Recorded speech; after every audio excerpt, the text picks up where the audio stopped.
मेरा नाम नेहा है और मेरी उम्र 26 साल है। मेरी 17 साल की नंद अचानक प्रेग्नेंट हो गई। पूरे घर पर अचानक कयामत टूट पड़ी। उसे जब भी पूछते कि ये सब किसने किया तो वो डर कर कुछ नहीं कहती। मेरी सास उसे अपने साथ कमरे में ले जाती और उसे अपने पास सुलाती थी।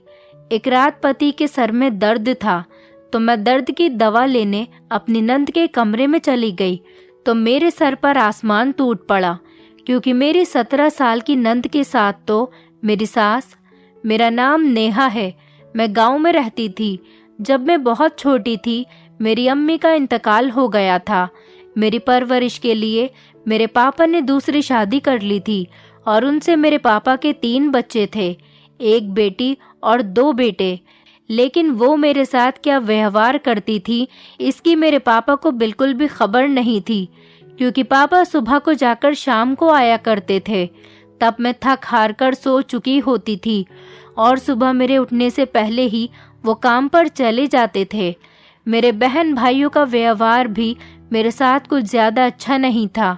मेरी सौतेली माँ जैसे ही पापा काम पर जाते मुझे चीख कर उठा देती, कहती कि कमबख्त तू कब तक लेटी रहेगी, उठ जा, कब तक बिस्तर पर पड़ी रहेगी, जल्दी से उठकर घर का काम कर, तू नहीं करेगी तो तेरा बाप करेगा क्या। मैं सुबह उठकर घर का सारा काम करती, नाश्ता बनाती और फिर स्कूल जाती, और जब वापस स्कूल से आती तो फिर मुझे घर के कामों में लगा दिया जाता।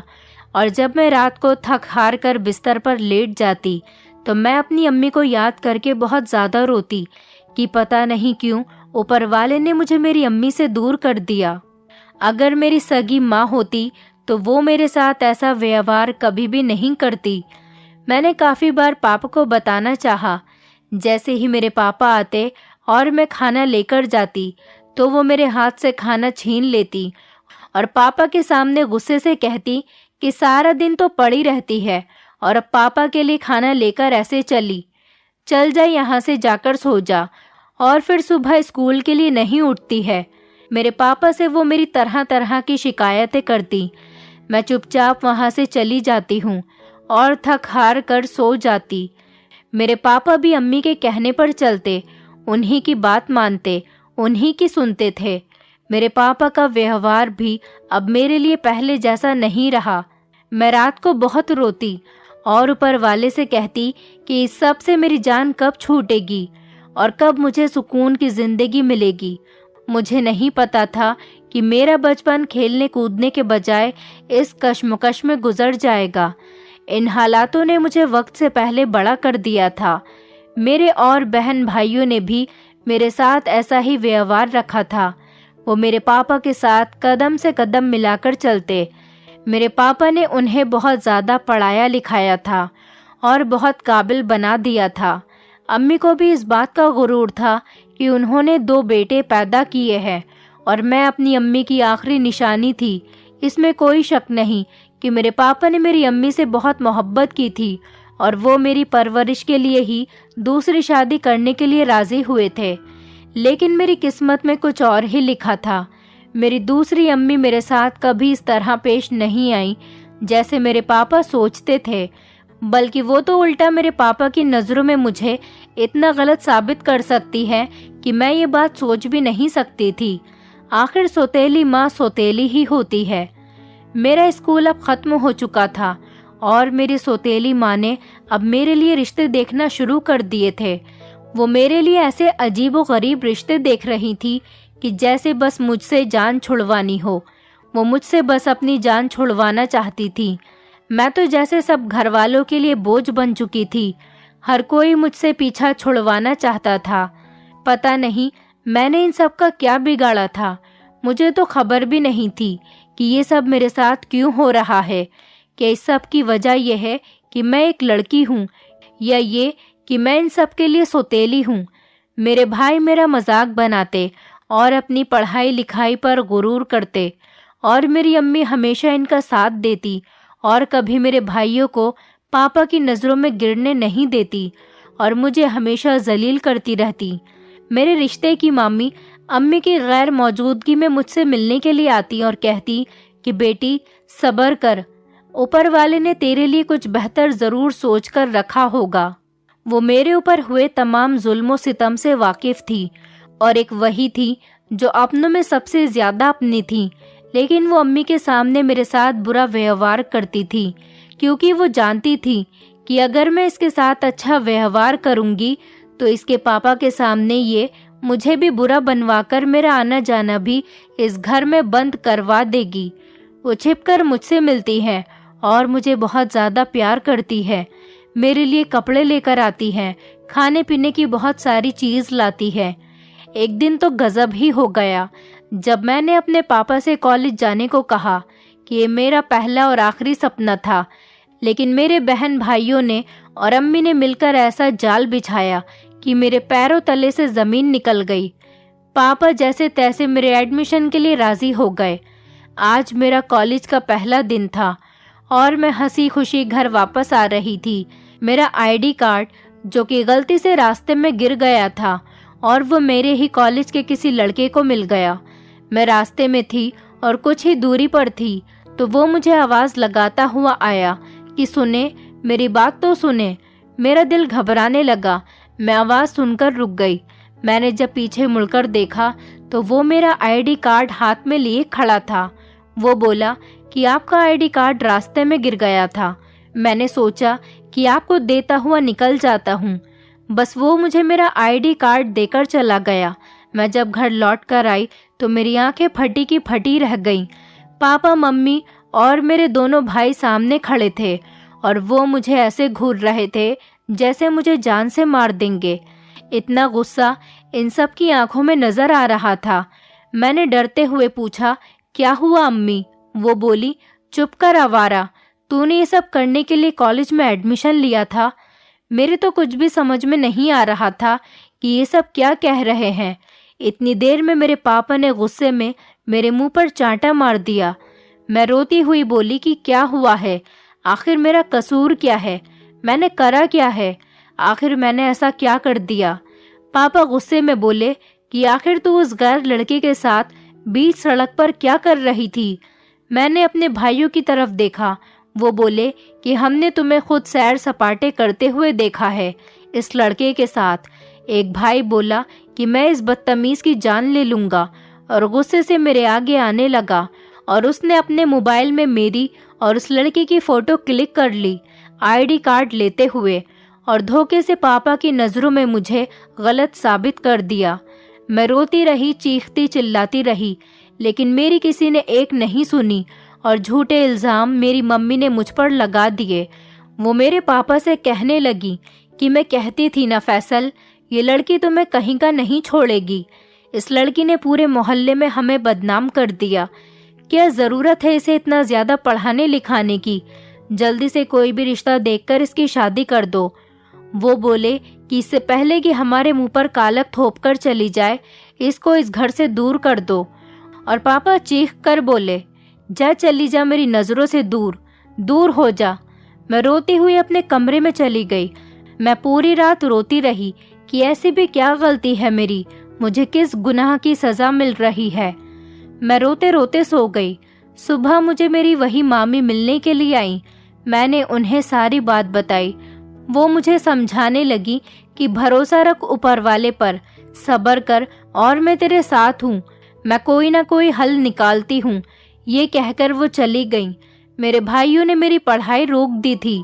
मुझे सारा दिन मेरी अम्मी ताने देती रहती थी। मेरे पापा भी मेरे साथ सही व्यवहार नहीं करते थे। एक दिन मेरी वही मामी घर पर आई और मेरी अम्मी और पापा से मेरी बुराई करने लगी। फिर मेरी अम्मी और पापा को बातों में उलझाकर बोली कि मेरी नज़र में एक रिश्ता है, अगर आप इजाज़त देंगे तो मैं आगे बात चलाऊं। मेरी अम्मी एकदम बोली, हाँ हाँ बात आगे चलाओ, देर किस बात की है, जल्दी से इसको इस घर से दफ़ा करो। मेरे पापा गुस्से में थे। मेरे पापा बोले कि जैसा तुम लोगों को सही लगे वो करो और तुम बस जल्दी से इसको यहाँ से रफा दफा करो। ये बोलकर वो चले गए। मेरे भाई बहन मेरा मजाक उड़ाने लगे और मैं रोती हुई अपने कमरे में चली गई।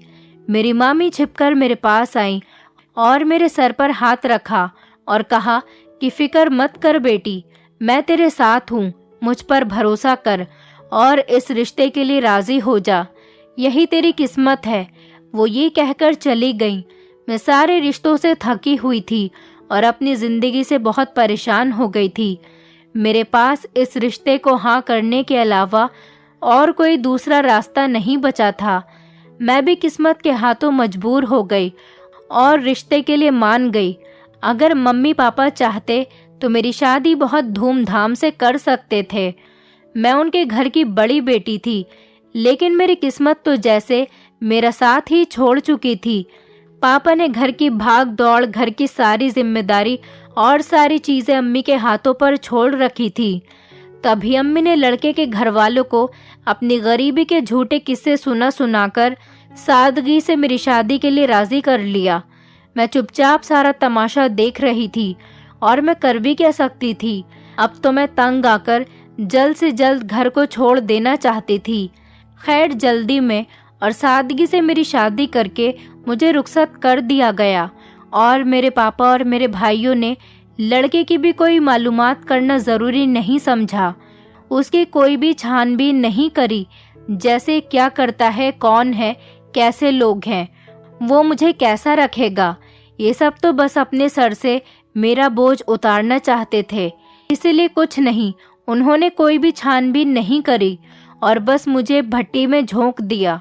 और सच कहूँ तो मैं भी रुखसत होकर उनकी तरफ पलटकर देखने के लिए भी राजी नहीं थी। बहरहाल मैं रुखसत होकर अपने ससुराल आई तो मैंने जैसे ही वहाँ पर कदम रखा तो मेरे होश उड़ गए। मैंने जिंदगी में कभी भी नहीं सोचा था कि मेरी किस्मत इस तरह मोड़ लेने वाली है कि मेरी जिंदगी में सब कुछ बदल जाएगा। इतना आलीशान घर, नौकर चाकर, हर वो चीज़ जिसके बारे में मैंने कभी सोचा भी नहीं था। मेरा बहुत आलीशान तरीके से स्वागत हुआ। मेरे ससुराल में मेरे सास ससुर, मेरी एक छोटी नंद और 3 देवर थे। मैं इस घर में सबसे बड़ी बहू बनकर आई थी। मेरे ससुराल में सभी का व्यवहार बहुत ही ज़्यादा अच्छा था और ख़ास करके मेरे पति का। मेरे पति मेरा बहुत ज़्यादा ख्याल रखते थे। शादी की पहली रात उन्होंने मुझे बहुत समझाया कि तुम्हें परेशान होने की कोई ज़रूरत नहीं, मैं अब तुम्हारे साथ हूँ, तुम इस घर में आराम से रहो, ये तुम्हारी जिम्मेदारी है कि तुम इस घर का मान कभी मत तोड़ना। इस घर के लोग बड़ी चाहत से तुम्हें इस घर में लेकर आए हैं। मैं बहुत ज़्यादा खुश थी और मैं ये सोच रही थी कि ऊपर वाले ने मुझे वो सारी खुशियाँ दे दी जिसका मैं बचपन से इंतज़ार कर रही थी। अब मैं अपने घर वालों की शक्ल तक नहीं देखना चाहती थी। मेरा वलीमा खूब धूमधाम से, बहुत आलीशान तरीके से किया गया। मेरे घर वालों को भी दावत दी गई।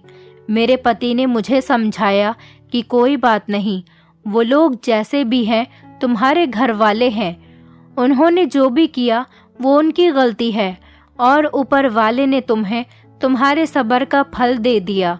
असल में मेरे पति मेरी मामी के सगे भांजे थे। मेरे साथ हुए सब जुल्म सितम के बारे में वो बहुत अच्छे से जानते थे। वो मेरे किसी भी राज से अनजान नहीं थे, वो सब कुछ जानते थे। जब मेरे घर वाले वलीमे पर आए तो उनकी आंखें फटी की फटी रह गईं। ये सब कैसे हुआ? हमने तो इसे लवारिस समझकर विदा कर दिया था और यहाँ तो जैसे इसकी किस्मत ही जाग गई हो। यहाँ तो सब मेरे आगे पीछे घूम रहे थे। मेरे देवर और नंद की भी भाभी भाभी करते जुबान नहीं थक रही थी और मेरे सास ससुर मुझे अपने खानदान वालों से मिलवा रहे थे। यहाँ पर सभी बहुत ही ज़्यादा अमीर थे।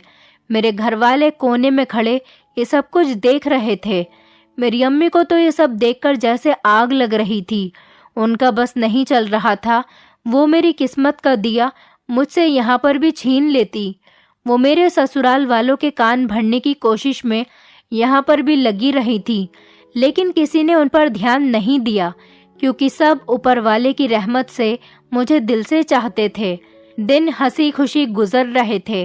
मैं सबसे ज़्यादा अपनी छोटी नंद, जिसकी उम्र 17 साल थी, निखत, उससे बहुत ज़्यादा अटैच हो गई थी। वो मुझे अपनी बड़ी बहन जैसा समझने लगी थी और मैं भी उसे अपनी छोटी बहनों की तरह समझती थी। वो मुझसे अपनी हर बात शेयर किया करती थी। भाभी भाभी कहती थी, मेरे आगे पीछे ही टहलती रहती थी। वो घर में सबकी बहुत ज़्यादा लाडली थी। पता नहीं क्यों मुझे उसमें अपना बचपन नज़र आता था। उसकी आंखों में मुझे उदासी नज़र आती थी। ऐसा लगता था उसकी हंसी के पीछे कोई गहरा जख्म छुपा हो, और फिर मैं उसे अपना वहम समझकर नज़रअंदाज कर देती थी।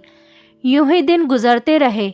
एक दिन भी मुझे अपनी सास के साथ ऐसा नहीं लगा कि जैसे वो मेरी माँ नहीं मेरी सास हों। वो भी मेरे साथ सगी माँ से भी ज़्यादा बहुत अच्छे तरीके से पेश आती। मुझे घर का कोई भी काम करने नहीं देती थी। नौकर चाकर काम में साथ साथ लगे रहते। मेरी नंद मेरे पास आकर बैठ जाती और मुझे कुछ कहने वाली ही होती, जैसे मुझे कुछ बताना चाहती हो, लेकिन फिर वो एकदम से डर जाती और मेरी सास फौरन वहाँ पर आ जाती और उसे गले से लगा लेती और कहती कि तुम तो बहुत कमज़ोर हो रही हो, चलो आराम करो, मैं तुम्हें गर्म करके दूध देती हूँ। और उससे प्यार करती हुई अपने साथ ले जाती और उसे अपने पास सुलाती। मुझे उसे देखकर आंसू आ जाते और ये देखकर मैं सोचती कि काश मेरी सगी माँ बचपन में मुझे यूँ छोड़कर नहीं जाती तो वो भी मुझसे ऐसे ही प्यार करती। मेरी लाडली नंद कितनी चहीती और कितनी खुशनसीब है, सबकी लाड दुलारी है। मुझे नहीं पता था कि किस्मत मेरे साथ क्या खेल खेल रही है। वक्त मुझ पर फिर से दोहराने वाला था। एक दिन रात को मुझे सोते हुए कुछ अजीब सी घुटी घुटी आवाज़ आने लगी। मैं भागती हुई अपनी सास के कमरे की तरफ गई। मुझे लगा कि मेरी सास की तबीयत खराब हो रही है, लेकिन जैसे ही मैं अपनी सास के कमरे में गई तो मेरी सास निखत का सर दबा रही थी। मैंने पूछा, क्या हुआ अम्मी? तो बोली, कुछ नहीं, इसके सर में दर्द है, मैं इसके सर की मालिश कर रही हूँ, तुम इसके लिए ज़रा चाय बनवा दो। मेरे ससुर काम के सिलसिले में ज़्यादातर बाहर ही रहते थे और अम्मी अपने पास निखत को सुला लेती थी। वो निखत से बहुत ज़्यादा प्यार करती थी, लेकिन मुझे ऐसा लगने लगा था कि निखत बहुत ज़्यादा परेशान सी रहती है। उसकी आंखों में अजीब सी कशमकश दिखाई देने लगी थी। मैंने उससे कई बार पूछने की कोशिश की तो वो डरी डरी सहम सी जाती थी। मैंने अपनी सास से बात की कि आप तो निखत के बहुत ज़्यादा करीब हैं, मुझे ऐसा लगता है जैसे निखत हम सब से कुछ छुपा रही हो। मेरी सास बोली कि हाँ, कुछ दिन से वो अजीब व्यवहार करने लगी है, उसकी तबीयत भी ठीक नहीं रहती। न जाने हमारी हंसती खेलती निखत को किसकी नज़र लग गई है। वो रोने लग गई। मैंने उन्हें तसल्ली दी, अम्मी आप परेशान न हो, हम सब निखत के साथ हैं। मुझे फिर से अपनी अम्मी की याद आ गई, निखत के लिए इतना प्यार देखकर। मेरी नंद परेशान सी, डरी सी, खोई खोई सी, सहमी सहमी सी रहती थी और ऐसा लगता जैसे वो मुझे कुछ बताना चाहती है, लेकिन डर की वजह से वो बोल नहीं पा रही। एक दिन वो भागती हुई मेरे पास आई और कहने लगी, भाभी भाभी। वो किसी खौफ में थी। मैंने उसका हाथ पकड़ा और वो चकरा कर एकदम वहीं पर गिर गई और बेहोश हो गई। मैंने ज़ोर से सबको आवाज़ लगाई, सब जमा हो गए, सब उसको अस्पताल लेकर पहुँचे। उसके सारे टेस्ट हुए और हम निखत को लेकर घर पर आ गए। 2 दिन बाद जब उसकी रिपोर्ट्स आई तो सब बहुत ज़्यादा परेशान थे और सब घर पर ही थे। हम सब घर वालों पर तो जैसे कयामत टूट पड़ी जब पता चला कि मेरी 17 साल की नंद प्रेग्नेंट है। उसके चारों भाइयों की आंखों में जैसे खून उतर आया था।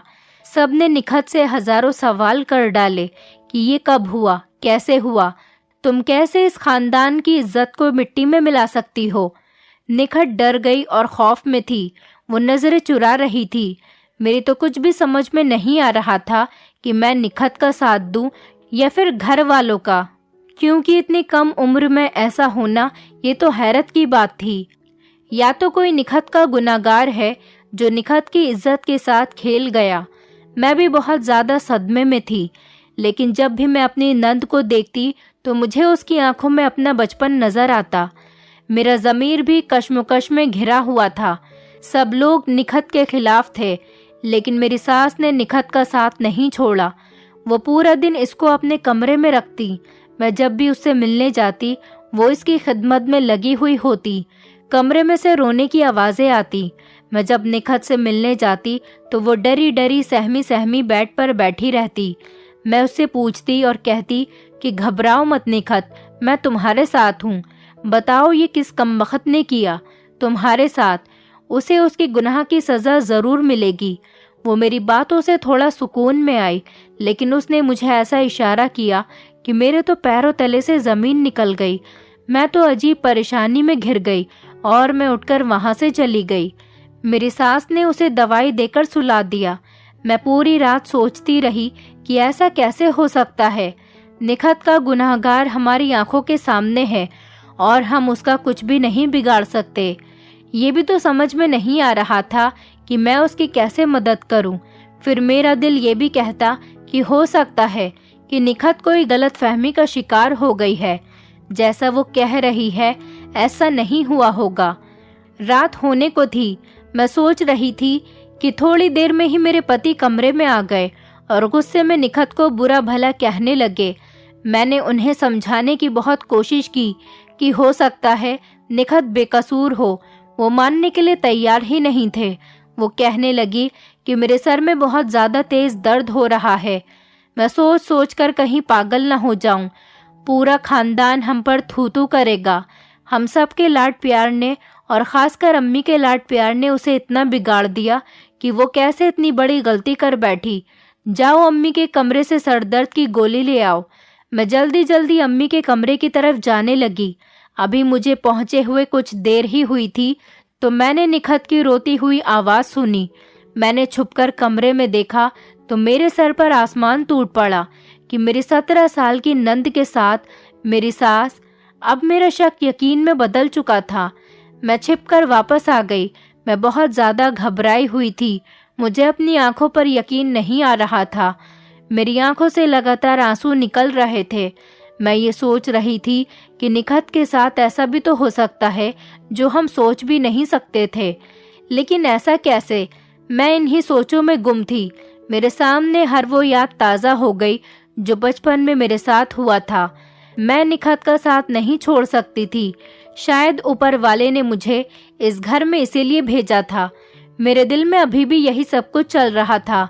इतने में ही मेरी सास मेरे कंधे पर हाथ रखकर बोली। मैं एकदम से चौंक गई। वो रोने लगी कि मेरी निखत को बचा लो, मैं ये सब कुछ बर्दाश्त नहीं कर सकती, मैं जीते जी मर जाऊंगी। शायद मुझे आहिस्ता आहिस्ता सब समझ में आ रहा था। मुझे कुछ सवालों के जवाब ढूंढने थे और इस गुनाहगार को रंगे हाथ पकड़ना था। मैं मेहनत करने में लगी हुई थी और एक तरफ सोच रही थी कि मेरे पति और बाकी के घर वाले मेरी बात पर बिल्कुल भी यकीन नहीं करेंगे। मैं हर रात अपनी सास के कमरे में छिपकर जाती और सबूत तैयार करती। एक दिन मैं अपने पति के साथ बातों में व्यस्त थी। अचानक से मुझे ख्याल आया और मैंने निखत की बात छेड़ दी। लेकिन जब मेरे पति के मुंह से ये निकला कि हमने निखत को सगी बहनों से ज़्यादा प्यार किया और कभी उसे सौतेली नहीं समझा, मेरे तो होश ही उड़ गए। ये सब क्या हो रहा है? मैं भागी हुई अपनी मामी के पास गई जिसने मेरा रिश्ता तय करवाया था। उन्होंने कहा, बेटी, मैं तुम्हें इस घर में इसीलिए ही लाई थी कि तुमसे बेहतर निखत को कोई और नहीं समझ सकता। अब तुम ही इसकी मदद कर सकती हो। तुम ही एक ऐसी इंसान हो जो इसका दर्द समझ सकती हो। मैं इनसे बात करके घर वापस आ गई और रात को छुपकर सास के कमरे में एक कैमरा लगा दिया जिसमें हर रात होने वाले निखत के साथ मूवमेंट रिकॉर्ड होने लगे और मैं सही वक्त का इंतज़ार करने लगी जब मैं इस गुनाहगार का राज सबके सामने लेकर आऊंगी।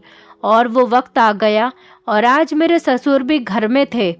मेरी सास रो रो कर उन्हें निखत के प्रेग्नेंट होने की बात बताने लगी। मेरे पति और तीनों देवर भी घर में वहीं पर मौजूद थे। मैंने कहा, प्लीज़ आप लोग मेरी एक बार बात तो सुने, उसके बाद आप निखत को जो चाहें सज़ा दें। मैंने सबको सारी सच्चाई बता दी, लेकिन मेरे पति मुझ पर हाथ उठाने लगे। बोले, खबरदार, अगर तुमने मेरी माँ को एक लफ्ज़ और भी कहा तो वो मुझे थप्पड़ मारने ही वाले थे। तभी निखत चीख पड़ी और मेरे पति का हाथ पकड़कर बोली, बस भाई, अब और नहीं, मेरा सब्र अब टूट चुका है। मैं आपको सच बताना चाहती हूँ। इतनी ही देर में वहाँ पर पुलिस आ गई और मेरी सास को गिरफ्तार करने लगी। सब हैरानगी से मेरी तरफ देखने लगे। मैंने कहा, आखिर सगा सगा ही होता है और सौतेला सौतेला। मेरे पति बोले, आखिर क्या मतलब है तुम्हारा? मैं बोली, जो मेरे साथ बचपन में हुआ वो सब कुछ निखत के साथ दोहराया जा रहा था। मुझे 3-4 बार शक हुआ था जब मैंने निखत को अम्मी के कमरे में रोता हुआ और चीखता हुआ देखा था। अम्मी निखत के बाल नोच नोच कर रात को उसे मारती थी और इसको डरा धमका कर रखती थी, क्योंकि पापा से इनके 4 बेटे हैं और निखत अम्मी की सौतेली बेटी है और पापा की जायदाद का ज्यादातर हिस्सा निखत के नाम पर था। वो कैसे भी करके इसे शर्मिंदा करके इस घर से निकलवा देना चाहती थी, या फिर इसे पागल साबित करके पागल खाने भेज देना चाहती थी। और आप सब लोग सालों से इस बात से बेखबर थे, क्योंकि आपके सामने तो वो निखत पर बहुत ज्यादा प्यार लुटाती थी। लेकिन किस्मत का करना देखो, मुझे ऊपर वाले ने यहाँ पर इसीलिए भेजा कि जो कुछ मेरे साथ बचपन में हुआ वो किसी और लड़की के साथ दोबारा न हो। पहले तो निखत के साथ अम्मी का प्यार भरा व्यवहार देखकर मुझे अपनी अम्मी की याद आती थी, लेकिन मुझे बहुत ज़्यादा अजीब सा लग रहा था। लेकिन आपने जिस दिन मुझसे कहा कि निखत आपकी सगी नहीं बल्कि सौतेली बहन है, तो मैं अपनी मामी के पास भागी और मामी जो निखत की अम्मी और निखत के बारे में सब जानती थी, वो सब कुछ मुझे बताने लगी कि कैसे निखत की अम्मी को निखत के पापा के सामने गलत फहमियों का शिकार करके कैसे उसे घर से निकाला और पैसों के लालच में पूरी जिंदगी आप सबको धोखे में रखा। इतना सब कुछ कहने के बाद भी मेरी बात पर कोई यकीन नहीं कर रहा था। सास को तो पुलिस ले जा चुकी थी। निखत भी रो रो कर सबको सच बताने लगी, लेकिन कोई मेरा साथ देने के लिए तैयार नहीं था। मेरे ससुर बोले कि हाँ, मुझसे एक गलती जरूर हुई है, शायद लड़की ठीक कह रही है। मेरे ससुर रोने लगे तो मैंने कहा, पापा बताएं आप सबको। तो पापा बोले, मैंने निखत की माँ से दूसरी शादी अपनी पहली बीवी की बातों में आकर की थी, और जब उसने अपनी सारी जायदाद और दौलत मेरे नाम कर दी तो मैंने उस पर झूठा इल्ज़ाम लगाकर उसे घर से निकाला था। लेकिन ये सब मैंने अपनी पत्नी की बातों में आकर किया, और अब समझ में आया कि वो औरत मेरे साथ क्या खेल खेल रही थी। निखत की माँ कुछ सालों बाद इस दुनिया से चली गई, लेकिन उसकी सारी दौलत निखत के नाम है। वो बगैरत इतने सालों से हमें धोखा दे रही थी और मैं कभी भी समझ नहीं सका, और बेखबर होकर सब कुछ उसके हाथ में दे बैठा। और मैं निखत की माँ पर जो शक किया वो भी झूठा था। इस औरत ने हम दोनों के बीच गलतफहमी पैदा की और खुद सीधी साधी बनकर तमाशा देखने लगी। वो रोने लगे और कहने लगे, निखत मुझे माफ़ कर दो मेरी बेटी, मुझसे बहुत बड़ी गलती हुई है।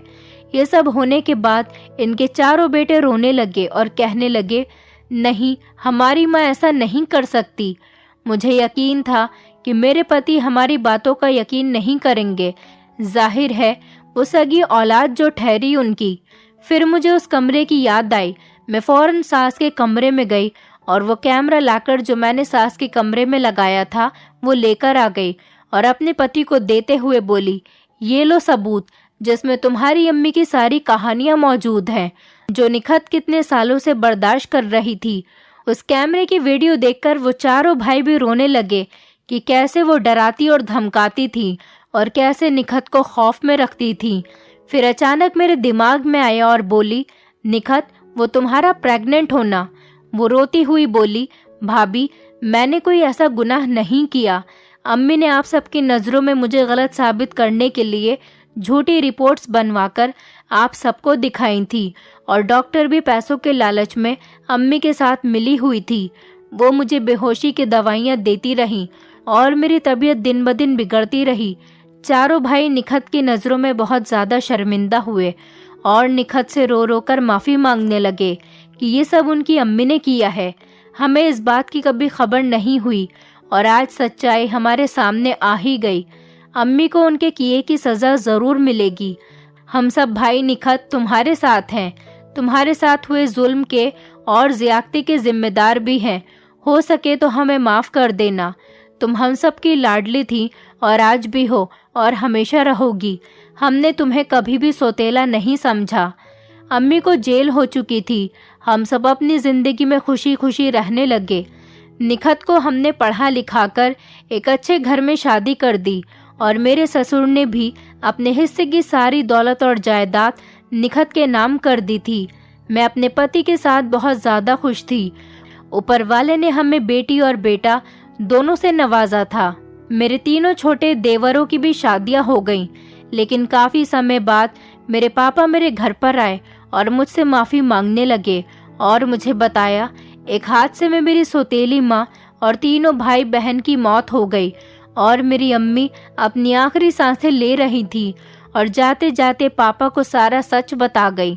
ये सब सुनकर मैं रोती हुई उनके गले से लग गई और मैंने उन सबको दिल से अपना लिया था। खैर, ऊपर वाले ने शायद उनको मेरे साथ किए हुए जुल्म की इस तरह से सज़ा दी है। ये तो सच है कि सगे और सौतेले रिश्ते कहीं ना कहीं धोखे दे ही जाते हैं, लेकिन गलत का अंजाम हमेशा बुरा ही होता है। इंसान के किए हुए गुनाहों की सज़ा ऊपर वाला इसी दुनिया में दिखा ही देता है। ऊपर वाले की लाठी जब पड़ती है तो इंसान कहीं का नहीं रहता। दोस्तों, उम्मीद करती हूँ आपको हमारी कहानी पसंद आई होगी। कहानी पसंद आई है तो वीडियो को लाइक करें, चैनल पर नए हैं तो चैनल को सब्सक्राइब करें और हाँ, नोटिफिकेशन बेल को ज़रूर दबाएं ताकि अगली अपडेट सबसे पहले आपको मिले।